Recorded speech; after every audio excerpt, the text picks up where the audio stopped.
আসসালামু আলাইকুম বন্ধুরা, কি অবস্থা সবার? চলে আসলাম নতুন আর একটা ব্লগ নিয়ে। আজকে চলে যাচ্ছি আউলিয়া বাজারে।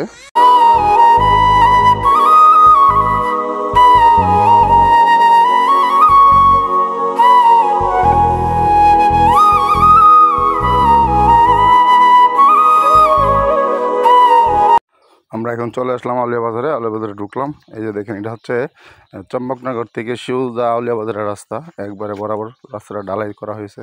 যাই হোক, আলহামদুলিল্লাহ। মাছ বাজারে গেলাম, গিয়া দেখি ওমা কত সুন্দর মাছ, বড় বড় একটা বিঘেট, প্রায় 2 থেকে 3 কেজি ওজনের। তারপরে চলে এই যে কাল্লা মাছ। আসলে কাল্লা মাছ খাইতে বেশি একটা ভালো লাগে না, তারপরে পছন্দের একটা মাছ। মাছ বাজারে গিয়ে দেখলাম একজন লোকে মাছ করতেছে। গেলাম, দুইটা মাছ নিলাম। মাছ নিয়ে এসে গেলাম, একটা কাতলা মাছ নিলাম। কাতলা মাছটা দিলাম কুড়ার জন্য। কাতলা মাছটা হয়েছে আপনার 3 কেজি 800 গ্রাম।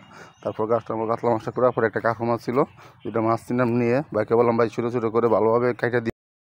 ওকে বন্ধুরা, ভিডিওটা ভালো লাগলে অবশ্যই লাইক, শেয়ার, কমেন্ট করবেন। জরুর ফলো করুন আমার পেজটা। ধন্যবাদ সবাইকে।